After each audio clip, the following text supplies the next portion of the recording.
This is kind of an editorial in a way, but I got an interesting email yesterday from a viewer that was pointing me to a tech YouTuber that I follow.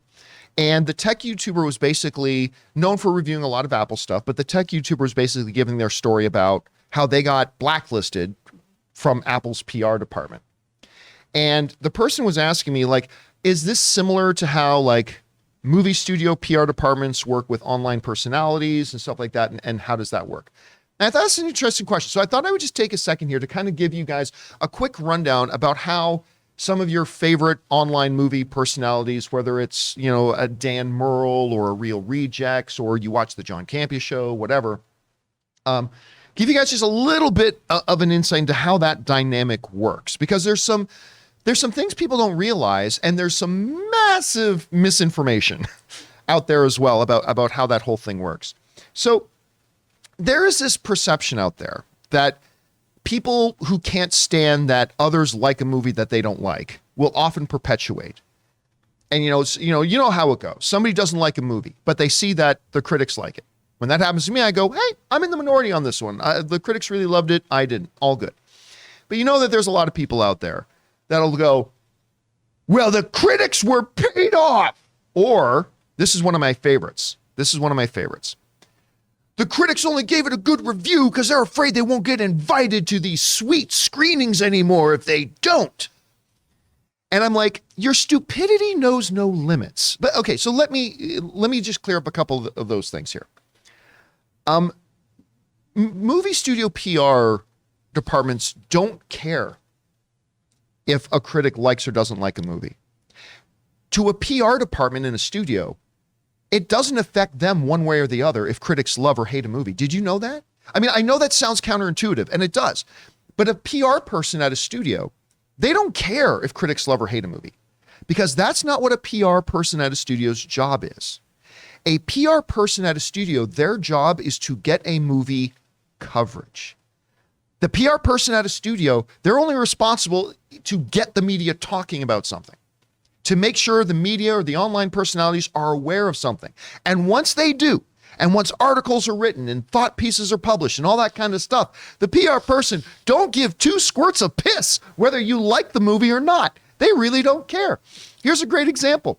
This is just one example of many. I'm a big fan of Dwayne "The Rock" Johnson. I'm a big fan of Zac Efron. So therefore, I was super excited about their Baywatch movie. That movie was a steaming pile of dog shit. It was awful.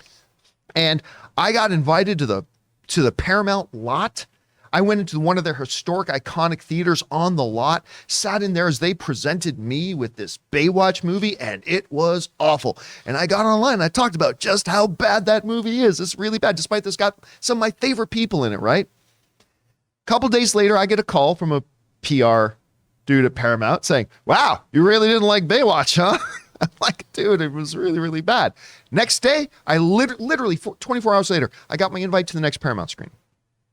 The studio does not care.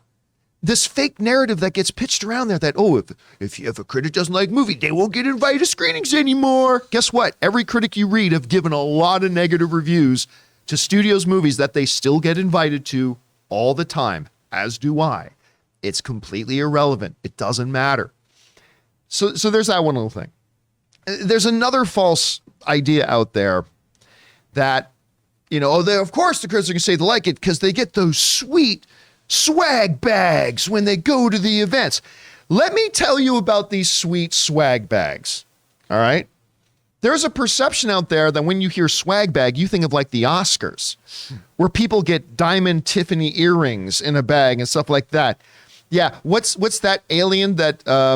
The alien sketch that they do on Saturday Night Live. Yeah, okay, you guys must have got the upper management. I didn't have that experience. Yeah, that wasn't my experience at all. No. We get something very different. You know what the swag bags are for the journalists, these big things? It's a $13 Funko Pop. It's a poorly made t-shirt. It's a pen with the name of the movie logo on it. Sometimes it's something actually that's a little bit useful, like a $6 thumb drive.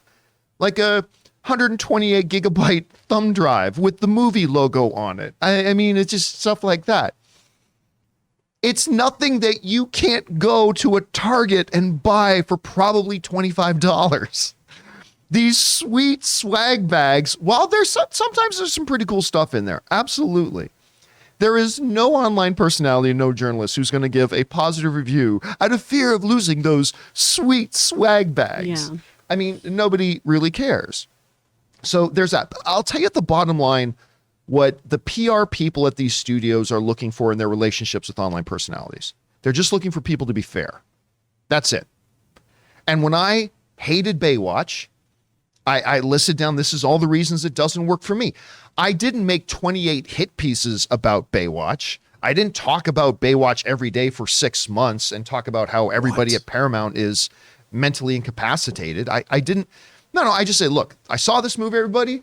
I totally hated it. Here's why I hated it, blah, blah. And then I moved on to talk about the next movie. And to the studio, that's fair. That's all studios are looking for in the publicist, or sorry, in the online journalists or online pundits like myself.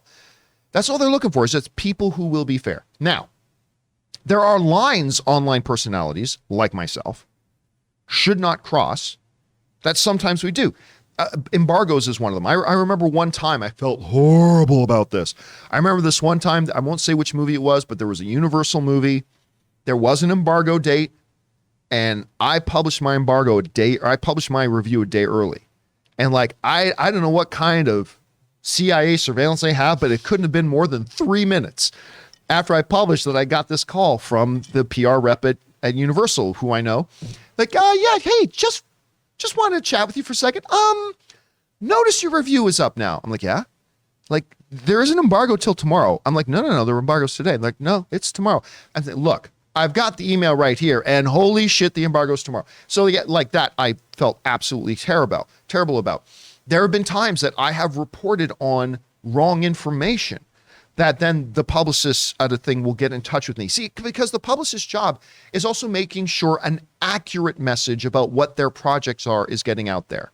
It's not their job to make sure they're positive messages. It's their job to make sure accurate messages are getting out there. So I have been contacted over the past 10 years by a publicist 2 or 3 different times when like there's been inaccurate. I remember I heard from like 2 different sources once that Snoke was actually Darth Plagueis.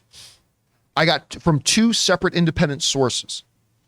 And I got on our show and I said, I have found out that blah, blah, blah. Instantly got a call from the PR people at Disney and Lucasfilm saying, why are you telling people this? We can tell you this is definitively not true. So I had to get on my show and go, guys, I'm super embarrassed. Apparently what I reported was not true. It's all that kind of stuff. So yeah, I mean, just the misinformation out there about the relationship publicists have, any of these bullshit things made up, I guarantee you they're coming from people who have never once had a relationship with a PR department, because that's just not how it works. Hey guys, we want to take a second and thank the sponsor of this episode, MeUndies. Now you guys have heard us talk about MeUndies, the legendary underwear brand that has totally taken over the podcasting world. And guys, I have been wearing MeUndies for the last couple of months, and I can honestly tell you it changes your day when you start off your day by putting on a pair of the most comfortable underwear you've ever worn, knowing that you're going to be walking in comfort all day in MeUndies. Everyone knows MeUndies for their super soft undies and comfy bralettes, but did you know that they make other stuff too? We're talking durable, cushy socks that will make your feet sing. We're talking super stretchy loungewear. We're talking daily tees, shorts, and rompers that add a little silky softness to your everyday. They even make hoodies for your dog so you can match every important person in your life. Available in sizes of extra small to 4XL and tons of colors and prints, make MeUndies your destination for all things soft and sustainable. MeUndies has a great offer for John Campea Show listeners. For any first-time purchasers, you get 20% off plus free shipping and returns. To get 20% off your first order, free shipping, and 100% satisfaction guarantee, go to MeUndies.com/Campea. That's MeUndies.com/Campea.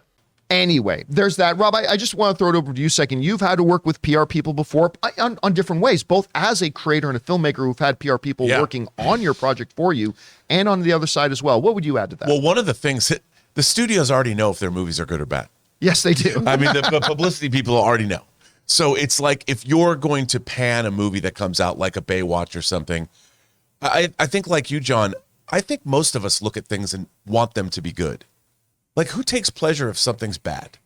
unless for whatever reason. I mean, it takes so long and it's so hard to make movies. I want them all to be good. And so do the studios. They're hoping they don't like, let's greenlight this mediocre piece of shit that we hope that two big stars are going to be in. No one does that. You go in thinking that your movie's going to win every Academy Award. I love what Aaron says. Aaron says, every time I land a new role, I already start rehearsing my Emmy acceptance speech in my head. It's absolutely true. And so, but when you're working with a studio, they know. So they're more surprised if you write a nice review of something like a Baywatch. They're like, wow, that's very nice. But, the whole thing is we do not benefit by shilling or we don't get any benefit by reviewing something positively. Like, I don't sit there and go, I'm going to review the next J.J. Abrams Star Trek movie in a positive fashion because maybe JJ will call me up and go, wow, Rob, I'm really surprised that you actually gave a Star Trek movie I made a nice review. Would you like to be in the crew of the next Star Trek how Enterprise? about you consult and I'll put you on the writing staff of the next Star Trek whatever. That's just not going to happen. You cannot curry favor with studios.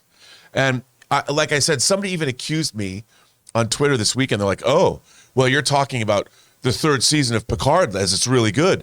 But clearly you've said online that you're happy to just talk about anything and say it's great if they pay you enough money. Well, clearly Paramount has paid you enough money. And I'm like, honey, there isn't enough money in the world you could get me to lie about Star Trek. Nope.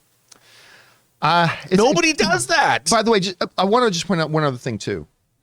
So like, part of being fair is being open with the audience. Yeah. There was a time, there are two separate occasions where I was on the payroll of a studio. Two separate occasions. Once I was on the payroll of Lionsgate because I was running a show called Film HQ for Comic-Con's streaming service, Comic-Con HQ, which was also being run by Lionsgate.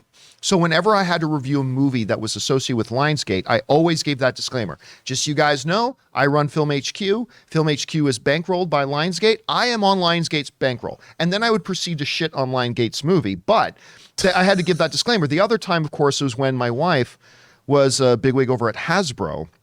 And there was a movie coming out associated with the Hasbro thing. And I would say, hey guys, just to give you full disclaimer, half of my household income comes from Hasbro, just so you know, as I review this movie. And then I would proceed to shit all over the movie. But you just got to be open and disclose that sort of stuff. But the point is that neither Hasbro or Lionsgate came up to you and said, John, here's a 6-figure check to talk very favorably about our product. That doesn't happen. They don't even have a division at the studio. All studio money, all expenditures are they're meticulously poured over. They know where every dollar goes. There is not a department in a studio that's to pay off reviewers. No. The good reviews department, where they're like, here, we're sending you out your $2,500 check to write another good review. It doesn't exist. It doesn't happen. No one does that. Anyway, Chris, you got anything you want to add on to this? I would love to add the worst swag I ever got. Y'all remember the movie Diana with Kristen Stewart? Oh, yeah. Right? It focused a lot on Diana's eating disorder, and there's that whole scene with her, like, kind of puking up pearls, right? They gave us cupcakes covered in edible pearls. Nice. It's like, that's fantastic. So I just watched what felt like a 5-hour film about eating disorders, and then I'm handed this cupcake, and was just like, this is so, no. Was it good? I couldn't eat it, where I was just like, knowing what it was. Yeah. Anyway, guys, you guys have probably heard all these BS things out there. And I hope I gave you just a little bit more context to how that all works. If you have any other questions about it, feel free to email me sometime and ask.